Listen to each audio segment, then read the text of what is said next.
Mi cuñado exigió una prueba de ADN mientras mi esposo estaba en coma. Quería demostrar que mi hijo no era su sobrino para poder heredarlo todo. Los resultados confirmaron más que solo la paternidad. Mi esposo, Joel, conducía de regreso a casa del trabajo un martes por la tarde cuando un camión se pasó un semáforo en rojo y lo golpeó del lado del conductor. Estuvo en cirugía durante 9 horas. El médico dijo que tenía un traumatismo cerebral severo y que no podían predecir cuándo o si despertaría. Me dijeron que me preparara para la posibilidad de que nunca regresara. Me senté junto a su cama todos los días durante 3 semanas. Le tomaba la mano y le hablaba de nuestro hijo, Meti, que tenía 8 años. Le contaba sobre los partidos de fútbol de Meti y sus exámenes de ortografía, y cómo preguntaba por su papá todas las noches antes de dormir. Ponía la música favorita de Joel en mi teléfono. Le leía la sección de deportes del periódico porque siempre se quejaba de que a mí nunca me importaba el baloncesto. Hice todo lo que se me ocurrió para traerlo de vuelta. El hermano de Joel, Frank, se presentó en el hospital al 4.º día. Se paró en el umbral de la habitación y miró a Joel conectado a todas esas máquinas. No lloró. Ni siquiera parecía triste. Me preguntó por la póliza de seguro de vida de Joel. Le dije que no quería hablar de eso mientras mi esposo seguía luchando por su vida. Frank dijo que yo estaba siendo ingenua y que alguien tenía que pensar en asuntos prácticos. Dijo que Joel tenía muchos activos y que necesitábamos averiguar quién los administraría si él nunca despertaba. Le pedí que se fuera. Se fue, pero regresó 3 días después con papeles. Dijo que había hablado con un abogado sobre el patrimonio de Joel. Dijo que, como único hermano de Joel, tenía preguntas sobre la línea de herencia. Dijo específicamente que tenía preocupaciones sobre Meti. Le pregunté qué preocupaciones podría tener sobre un niño de 8 años. Fue entonces cuando Frank dijo que no creía que Meti fuera el hijo biológico de Joel. Dijo que Meti no se parecía en nada a Joel.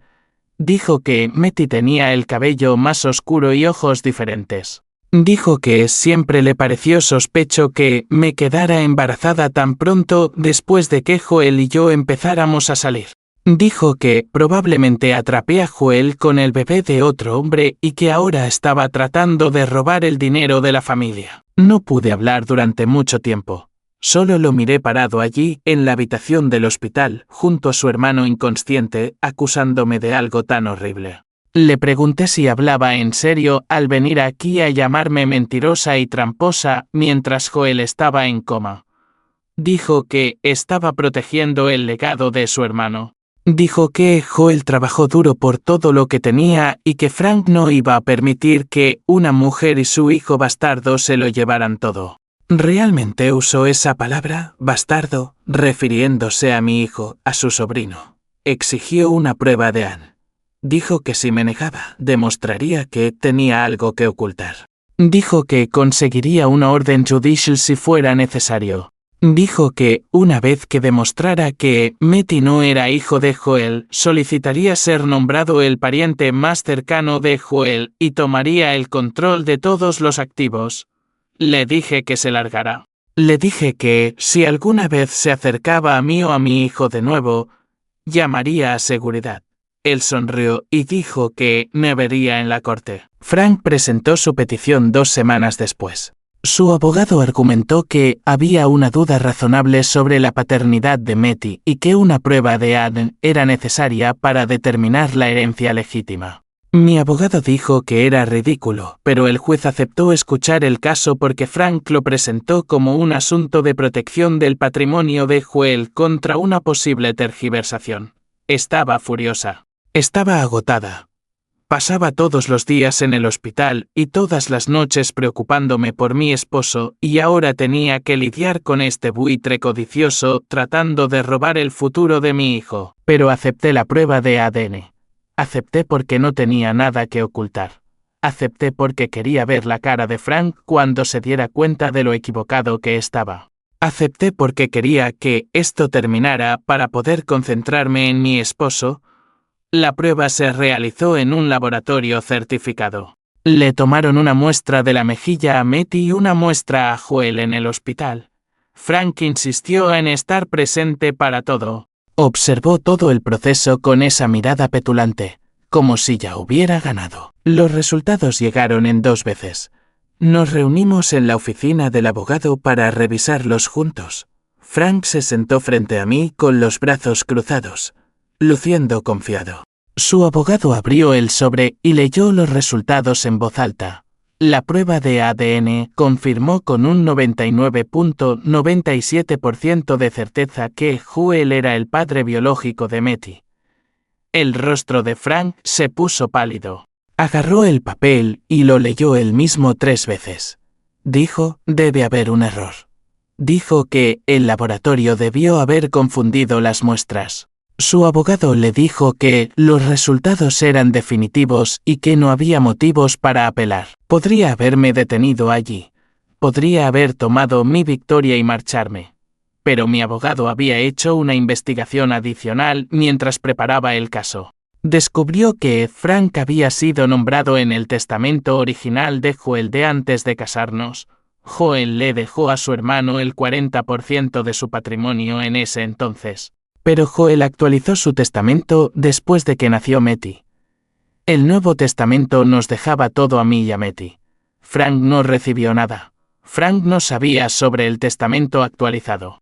Pensó que todavía recibiría el 40%, incluso si se demostraba que Matty era hijo de Joel. Pensó que al menos se llevaría algo. Mi abogado le entregó una copia del testamento actual. Frank lo leyó y sus manos empezaron a temblar. Se levantó tan rápido que su silla chorreó fuerte contra el suelo y agarró su maletín sin decir nada. Lo vi caminar hacia la puerta. Se detuvo con la mano en la manija. Se volvió y abrió la boca como si quisiera decir algo, pero luego simplemente sacudió la cabeza y se fue. La puerta se cerró tras él con un suave clic que se sintió más fuerte de lo que debería. Gregory recogió todos los papeles de la mesa y los volvió a meter en la carpeta. Me miró con esa expresión tranquila que me hizo sentir que tal vez las cosas realmente estarían bien. Me dijo que Frank no tenía forma de luchar contra esto ahora. Los resultados del ADN eran claros, el testamento era legal y no había nada que Frank pudiera hacer al respecto. Dijo que debía volver a concentrarme en mi esposo y mi hijo y dejar que él se encargara de cualquier otra cosa que Frank intentara tramar. Le di las gracias y caminé hacia mi auto sintiendo que debería estar feliz, pero sobre todo sintiéndome cansada. El viaje de regreso al hospital tomó 20 minutos y pasé todo el tiempo pensando en la cara de Frank cuando leyó ese testamento. Una parte de mí se sentía mal por él, aunque se merecía todo lo que pasó. Se veía tan sorprendido y pequeño sentado allí, dándose cuenta de que no tenía nada. Pero luego recordé que llamó bastardo a Matty, y ese sentimiento se fue rápido. Estacioné en el estacionamiento del hospital y subí en el ascensor al piso de Joel. El pasillo olía a productos de limpieza y a ese olor raro de hospital que se te mete en la nariz y se queda allí. Abrí la puerta de la habitación de Joel y lo vi allí acostado exactamente como lo dejé esa mañana. Las máquinas seguían pitando. El ventilador seguía respirando por él. Nada había cambiado. Me senté en la silla junto a su cama y le tomé la mano. Su piel se sentía tibia, pero su mano simplemente yacía en la mía sin moverse. Le conté lo que pasó en la oficina del abogado. Le dije que Frank ya sabía la verdad y que no podía quitarnos nada. Le dije que nuestra familia estaba a salvo y que no tenía que preocuparse por nada más que por mejorar. Me quedé allí sosteniendo su mano y viendo cómo su pecho subía y bajaba con la máquina, y la victoria de antes se sintió como si no importara en absoluto porque Joel seguía ido. Llegué a casa alrededor de las 8 de esa noche y encontré a Matty sentado a la mesa de la cocina haciendo los deberes. Mi mamá se había quedado con él durante el día como hacía casi todos los días ahora. Me dio un abrazo y me preguntó cómo fue todo, y yo solo dije que estaba resuelto. Ella se fue después de eso y solo quedamos Matty y yo. Terminó sus problemas de matemáticas, dejó el lápiz y me miró con esos ojos serios que se parecían tanto a los de Joel. Preguntó por qué el tío Frank no había venido a visitar a papá al hospital. Sentí que se me apretaba el estómago porque sabía que esta pregunta vendría, pero aún no sabía cómo responderla. Me senté a su lado y traté de pensar qué decir. Le dije que el tío Frank había tomado algunas malas decisiones últimamente. Dije que dijo algunas cosas malas y actuó de formas que no estaban bien. Le dije que el tío Frank no vendría por un tiempo debido a esas decisiones. Matty asintió lentamente, como si estuviera tratando de entender algo más grande de lo que yo decía. Preguntó si el tío Frank estaba enojado con nosotros. Le dije que no. Frank estaba lidiando con sus propios problemas y a veces los adultos cometen errores cuando están asustados o molestos. Matty miró sus deberes y pude verlo pensando profundamente en algo.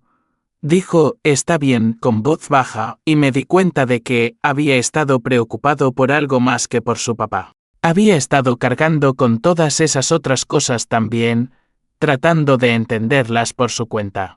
Lo acerqué y lo abracé y le dije que todo iba a estar bien, aunque yo no estaba completamente segura de que fuera cierto. 3 días después, estaba sentada en la habitación de Joel leyendo el periódico en voz alta cuando la Drag Cook entró luciendo diferente a lo habitual. Tenía esa expresión que era casi de entusiasmo, pero tratando de mantenerse profesional. Revisó la tabla de Joel, luego me miró y dijo que la inflamación cerebral había bajado mucho. Dijo que los escaneos de esa mañana mostraron una mejora real. Dijo que querían intentar reducir su sedación para ver si respondía. Mi corazón empezó a latir tan fuerte que podía sentirlo en la garganta. Pregunté qué significaba eso y ella dijo que significaba que había una posibilidad de que despertara. Dijo que no podían prometer nada, pero que las señales eran buenas y eran cautelosamente optimistas. Me sentí mareada y tuve que sentarme, aunque ya estaba sentada. La Drag Cook siguió hablando del proceso y de qué esperar, pero apenas podía oírla por el sonido de la sangre corriendo en mis oídos. Después de que se fue, agarré mi teléfono y llamé a Mariana. Respondió al segundo tono y le conté lo que dijo la doctora. Dijo que estaría allí en 30 minutos. Necesitaba a alguien conmigo para esto. Necesitaba a alguien que se sentara conmigo a través de la aterradora esperanza de que Joel realmente pudiera regresar. Pasó una semana y no pasó nada. Redujeron la sedación, pero Joel seguía dormido. La Drag Cook dijo que eso era normal y que debíamos tener paciencia, pero cada día se sentía como una eternidad. Luego, una noche a las 11, sonó mi teléfono. Vi el nombre de Frank en la pantalla y casi no respondo. Lo miré sonar en mi mano, tratando de decidir si quería escuchar lo que fuera que tuviera que decir. Finalmente, respondí. Su voz sonaba ronca y más pequeña de lo que recordaba. Dijo que sabía que yo no lo perdonaría. Luego empezó a hablar de cómo siempre se sintió como el hermano inferior de Joel. Dijo que Joel era más inteligente y exitoso y que a todos les caía mejor. Dijo que cuando se enteró del accidente entró en pánico. Dijo que pensó en quedarse sin nada mientras la familia de Joel se quedaba con todo y simplemente perdió la cabeza. Dijo que sabía que lo que hizo estaba mal, pero que estaba asustado y desesperado y no estaba pensando con claridad. Lo interrumpí antes de que pudiera decir nada más. Le dije que no me importaba su inseguridad ni su miedo.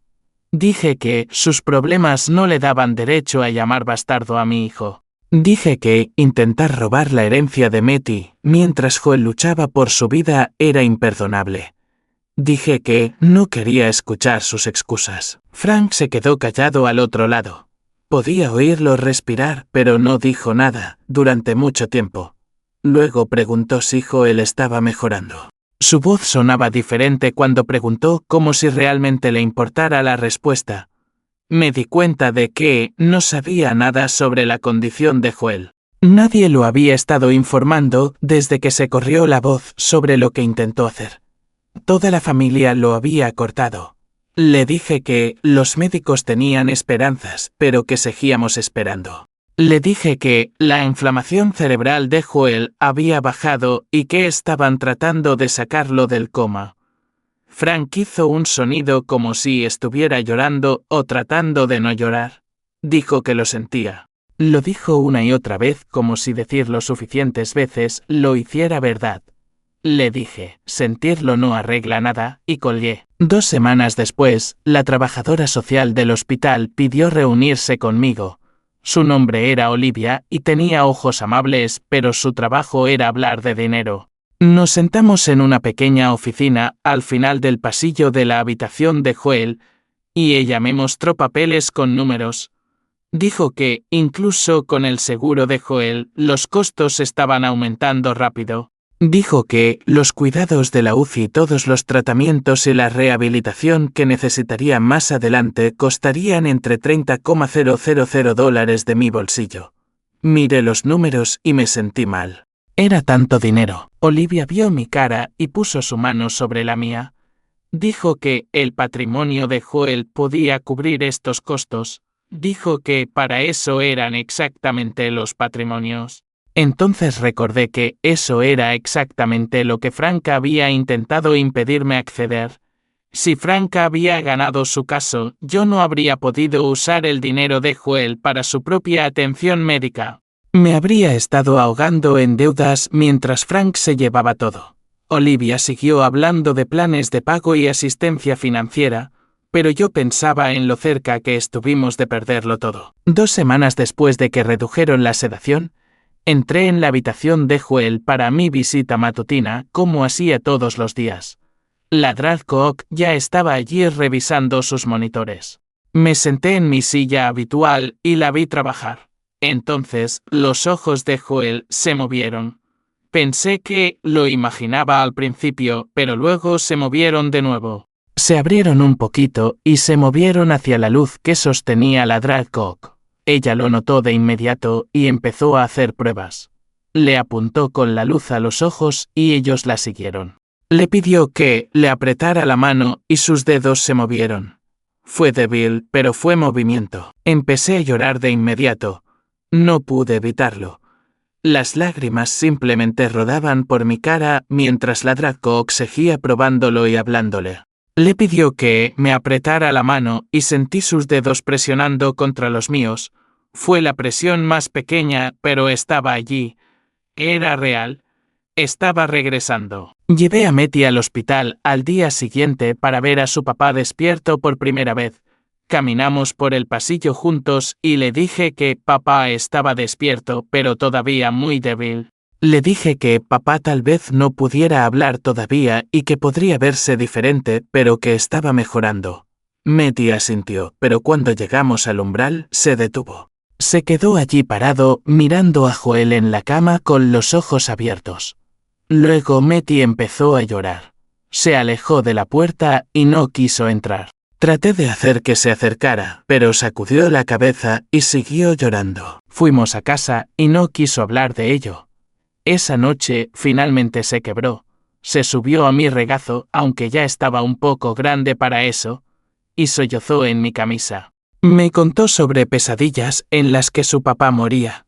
Dijo que las tenía casi todas las noches. Dijo que tenía miedo de estar feliz por el hecho de que papá despertara porque, ¿y si algo malo pasaba de nuevo? Dijo que perder la esperanza la primera vez dolió mucho y que no quería volver a sentir ese dolor. Lo sostuve y lo dejé llorar y le dije que estaba bien tener miedo. Le dije que tener esperanza era aterrador, pero que teníamos que hacerlo de todos modos. La semana siguiente, Mariana me llamó y dijo que organizó algo. Dijo que habló con los otros padres de la escuela de Matty y que querían ayudar. Organizó una cadena de comidas para que la gente nos trajera la cena. Le dije que no necesitaba hacer eso, pero ella dijo que ya estaba hecho. Esa misma semana, la madre de Joel, Lily, llamó y dijo que vendría en auto para quedarse con nosotros. Vivía a 8 horas de distancia, pero dijo que la familia necesitaba estar junta ahora mismo. Traté de decirle que nos las arreglábamos, pero no quiso oírlo. Se presentó 2 días después con maletas y víveres. Me miró una sola vez y dijo que me veía terrible. Dijo que había perdido demasiado peso y que parecía que no había dormido en semanas. Dijo que aceptar ayuda no era debilidad. Dijo que yo había estado manteniendo todo unido por mi cuenta durante demasiado tiempo y que ahora era el momento de dejar que otras personas cargaran con parte del peso. Quería discutir, pero estaba demasiado cansada. Dejé que ella se hiciera cargo de cocinar, limpiar y administrar la casa. Dejé que Mariana y los otros padres nos trajeran comida. Me permití aceptar que ya no podía hacerlo todo sola. La recuperación de Joel continuó lentamente durante las siguientes 3 semanas. Ya podía sentarse sin ayuda. Podía alimentarse con la mano derecha, aunque la izquierda todavía le temblaba cuando intentaba usarla. El terapeuta del habla trabajaba con él todas las tardes para pronunciar las palabras con más claridad. Algunos días eran mejores que otros.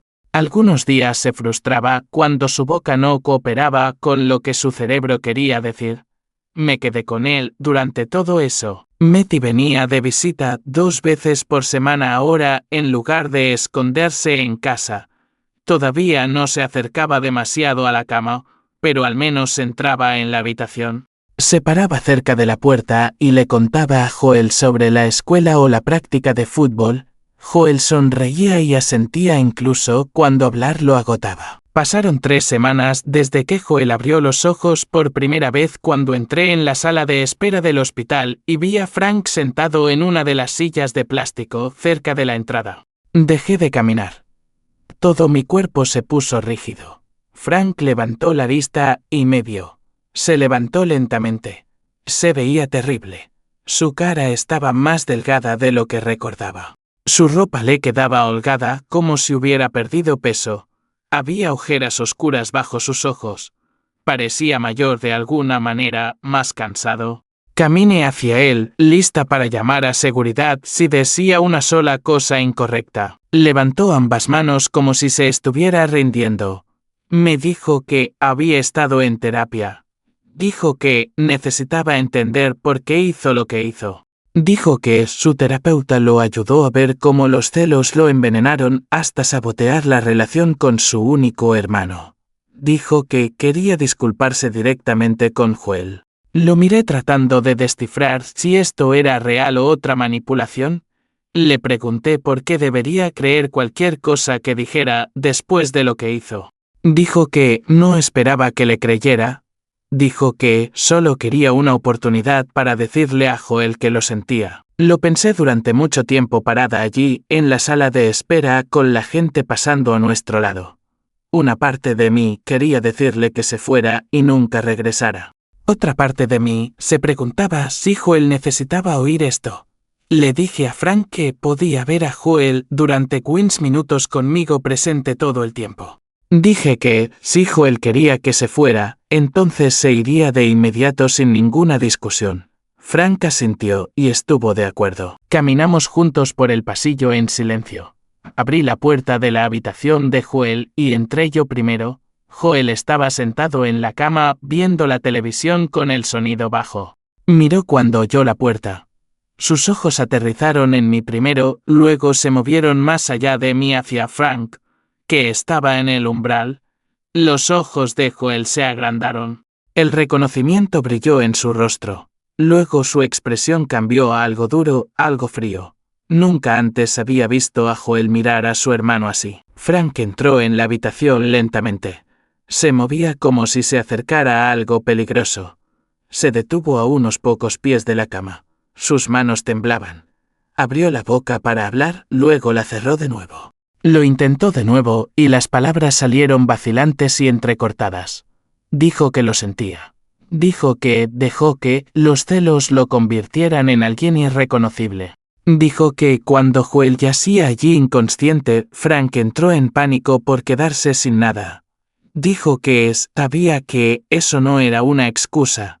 Dijo que lo que hizo era imperdonable. Dijo que me acusó de cosas horribles porque estaba asustado y enojado, y se convenció a sí mismo de que Joel siempre lo recibía todo, mientras que Frank no recibía nada. Su voz se quebró cuando dijo que llamó bastardo a Matty. Dijo que se arrepentiría de esas palabras por el resto de su vida. Joel escuchó sin interrumpir. Su rostro permaneció duro todo el tiempo que Frank habló. Cuando Frank finalmente se detuvo, Joel se quedó callado durante casi un minuto. Luego habló con voz débil que aún tenía peso. Preguntó por qué Frank pensaba que merecía el dinero de Joel más que el propio hijo de Joel. La cara de Frank se desmoronó. Las lágrimas empezaron a correr por sus mejillas. Dijo que no tenía una buena respuesta.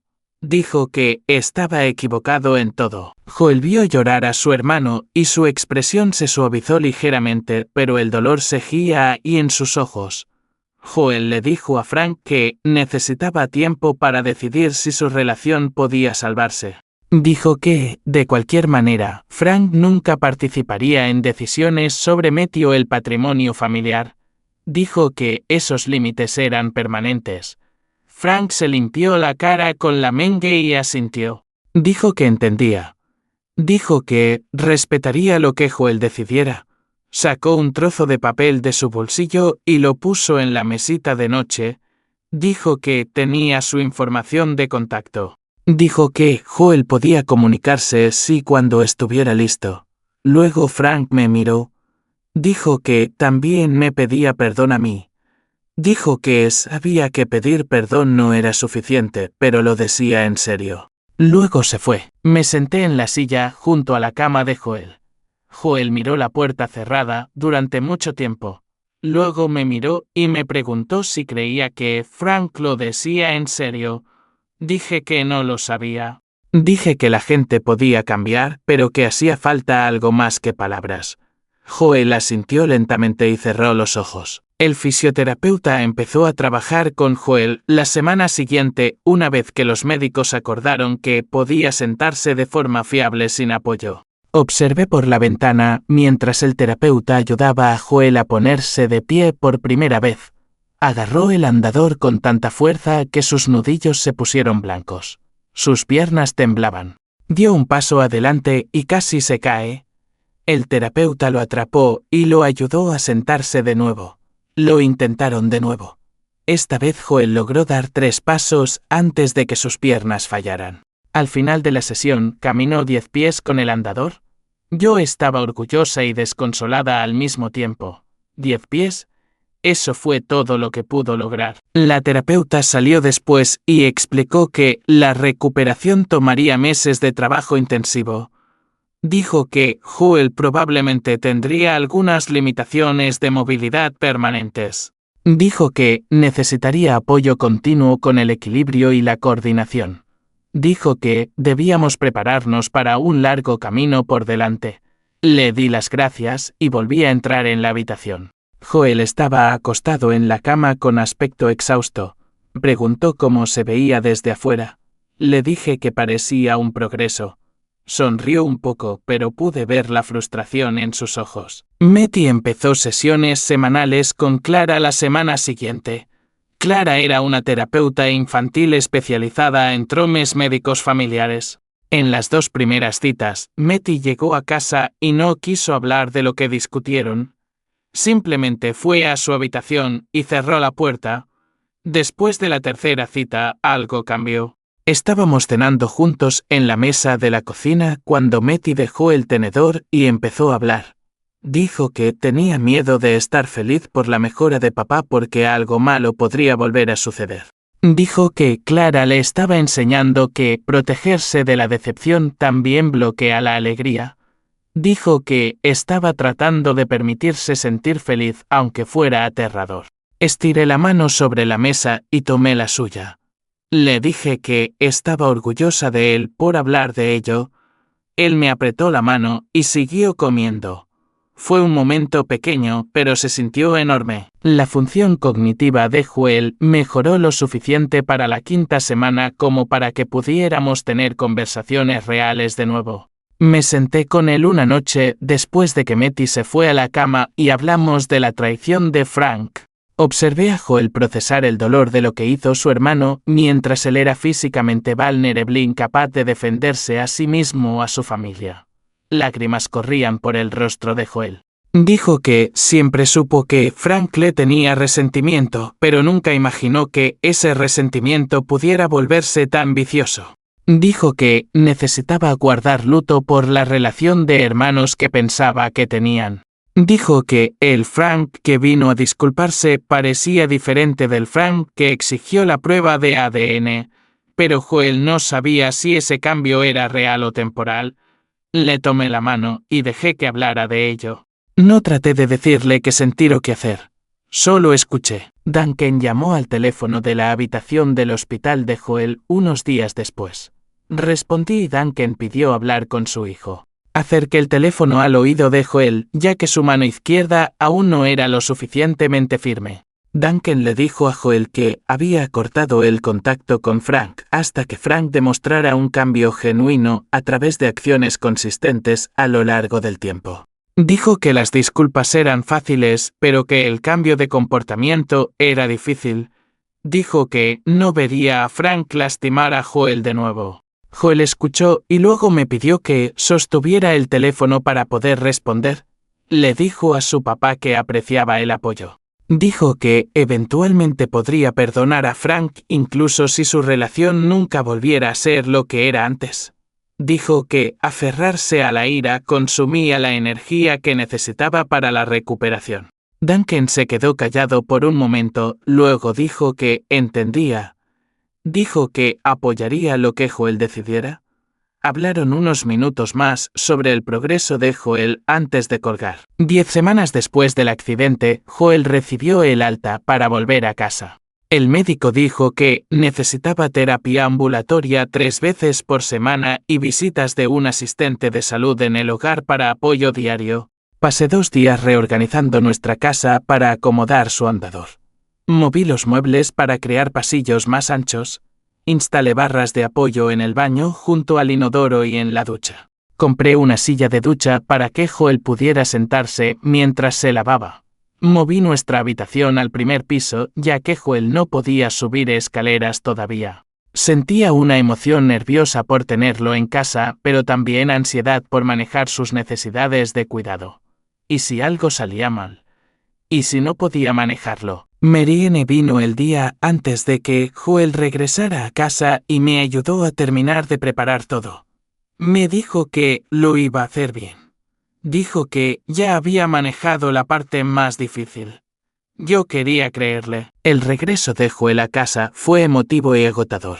El transporte del hospital lo trajo en silla de ruedas. Aunque podía caminar distancias cortas con el andador, Matty estaba esperando en el porche delantero. Cuando Joel subió la rampa que yo había instalado, Matty empezó a llorar. Quería abrazar a su papá, pero tenía miedo de abrazarlo demasiado fuerte. Joel lo acercó con cuidado y ambos lloraron. Metimos a Joel y lo instalamos en el dormitorio del primer piso. Necesitaba descansar solo por el viaje a casa. Ese primer día, durmió la mayor parte del tiempo. Cuando estaba despierto, necesitaba descansos frecuentes entre actividades cortas. Caminar al baño lo agotaba. Almorzar lo cansaba. Todo requería mucho esfuerzo. Esa primera noche, nos acostamos juntos en la cama por primera vez en 3 meses. Joel estaba de espaldas porque acostarse de lado le dolía en las costillas que aún estaban sanando. Yo yacía a su lado, con cuidado de no golpear su brazo herido. La habitación estaba oscura y silenciosa. Joel estiró su mano buena y encontró la mía. Susurró: «Gracias por proteger a nuestra familia cuando yo no podía». Su voz se quebró en la última palabra. Le apreté la mano y le dije que nos protegíamos el uno al otro. Le dije que no podría haber hecho nada de eso sin saber que él estaba luchando por volver a nosotros. Nos quedamos allí tomados de la mano en la oscuridad y me di cuenta de que ambos habíamos estado cargando cargas imposibles que finalmente podíamos empezar a compartir de nuevo. A la mañana siguiente, me desperté con el sonido del andador de Joel raspando el piso de madera. Estaba tratando de ir al baño solo, Salté de la cama y lo alcancé en el pasillo. Parecía frustrado cuando le pregunté si necesitaba ayuda. Dijo que quería hacerlo solo. Yo entendía ese sentimiento, pero también sabía que aún no estaba lo suficientemente firme. Llegamos a un acuerdo. Caminaría detrás de él sin tocarlo a menos que empezara a perder el equilibrio. Le tomó casi 5 minutos recorrer los buenos pies hasta la puerta del baño. Cuando finalmente lo logró, respiraba con dificultad y estaba sudando. Lo ayudé a sentarse en el inodoro y esperé afuera de la puerta. Estas pequeñas tareas que solían tomar segundos ahora lo agotaban por completo. Después de terminar, lo ayudé a volver a la cama. Se quedó dormido en cuestión de minutos. Bajé las escaleras y encontré a Meti ya despierto, comiendo cereales en la mesa de la cocina. Preguntó si papá estaba bien. Le dije que papá solo estaba cansado de caminar. Meti asintió, pero pude ver la preocupación en sus ojos. Había empezado a dormir con la puerta de su habitación abierta para poder oír si algo pasaba durante la noche. Las citas de fisioterapia se convirtieron en la estructura alrededor de la cual construimos nuestros días. Joel tenía sesiones los lunes, miércoles y viernes por la mañana a las 9. Yo lo ayudaba a vestirse y a subir al auto. El trayecto hasta el centro de terapia tomaba 20 minutos. Joel trabajaba con su terapeuta durante 1 hora haciendo ejercicios para recuperar su fuerza y equilibrio. Me sentaba en la sala de espera y generalmente me ponía al día con las facturas o hacía llamadas telefónicas a las compañías de seguros. Las facturas médicas seguían llegando, aunque la mayoría estaban cubiertas. Siempre había copagos y deducibles y cosas que el seguro decidía no cubrir. Después de la terapia, conducíamos a casa y Joel necesitaba descansar al menos 2 horas. Odiaba lo cansado que lo dejaba todo. Una tarde, unas 3 semanas después de que regresó a casa, Joel intentó caminar hasta el buzón al final de nuestra entrada. Yo estaba en la cocina preparando el almuerzo cuando miré por la ventana y lo vi a mitad de la entrada con su andador. El corazón me saltó a la garganta. La entrada tenía una pendiente hacia abajo y me aterraba que perdiera el control del andador y se cayera. Salí corriendo y lo alcancé. Me dijo que lo dejara en paz. Dijo que necesitaba hacer esto. Me quedé unos pasos detrás de él todo el camino. Llegó al buzón y volvió sin caerse. Cuando entramos, se desplomó en su sillón reclinable y lloró. Dijo que solía correr 5 millas todos los sábados por la mañana y ahora ni siquiera podía caminar a recoger el correo sin casi desmayarse. Me senté en el brazo del sillón y le froté el hombro. Le dije que hace 3 semanas no podía sentarse en la cama por sí mismo. Le dije que el progreso estaba ocurriendo incluso cuando se sentía demasiado lento. 4 meses después del accidente, Gregory llamó para decir que todo el papeleo del patrimonio estaba finalizado. Los gastos médicos se habían pagado de las cuentas de Joel. Los acuerdos de seguros fueron procesados. ¿Todo estaba legalmente asegurado? Sentí que una oleada de alivio me recorría, una que no sabía que había estado reteniendo. La preocupación constante por el dinero se había asentado en mi pecho como un peso. No había desaparecido por completo porque aún teníamos costos de terapia continuos y gastos de medicación, pero ahora era manejable. Podía concentrarme en ayudar a Joel a recuperarse en lugar de quedarme despierta por la noche preguntándome si perderíamos la casa. 5 meses después del accidente, estaba doblando la ropa en la sala mientras Joel dormía la siesta arriba. Meti estaba en la escuela. La casa estaba silenciosa. Miré alrededor a nuestra vida y apenas la reconocía. La planta baja se había convertido en el espacio de recuperación de Joel con su andador estacionado junto al sofá y sus medicamentos alineados en la encimera de la cocina. El trofeo de fútbol de Meti todavía estaba en el estante. Pero también había cosas nuevas, horarios de terapia pegados en el refrigerador, una silla de ducha en el baño, barras de apoyo en las paredes. Me di cuenta de que tenía fortalezas que nunca supe que existían. Había rechazado el ataque legal de Frank mientras mi esposo estaba inconsciente. Había lidiado con compañías de seguros, facturas médicas y citas de terapia. Había mantenido a Metty unido emocionalmente mientras lidiaba con mi propio miedo. Había aprendido a aceptar ayuda de Lily y Mariana en lugar de tratar de hacerlo todo sola. Había aprendido a poner límites con personas como Frank que intentaban lastimar a mi familia. Estas no eran cosas que pensara que pudiera hacer antes del accidente. 6 meses después del accidente, un martes por la mañana, observé desde la ventana de la cocina cómo Joel acompañaba a Metty a la parada del autobús escolar. Joel ahora usaba solo su bastón, sin andador. Todavía se movía lenta y cuidadosamente, pero podía hacerlo. Metty caminaba a su lado cargando su mochila. Se pararon juntos en la esquina, esperando el autobús. Joel puso su mano sobre el hombro de Metty. Cuando llegó el autobús, Metty abrazó a su papá antes de subir. Joel se quedó allí y saludó con la mano hasta que el autobús dobló la esquina. Luego caminó de regreso a la casa solo. Lo recibí en la puerta. Estaba sonriendo. Era la primera sonrisa real que había visto en 6 meses. Habíamos sobrevivido a lo peor que podía imaginar. Habíamos salido de ello cambiados, pero juntos. Joel nunca volvería a ser exactamente quien era antes de que el camión lo golpeara. Metty siempre llevaría el recuerdo de casi perder a su padre. Yo siempre recordaría la traición de Frank y la lucha por proteger a mi familia. Pero estábamos avanzando juntos con esperanza y gratitud el uno por el otro y una clara comprensión de lo que realmente importaba cuando todo lo demás quedaba despojado.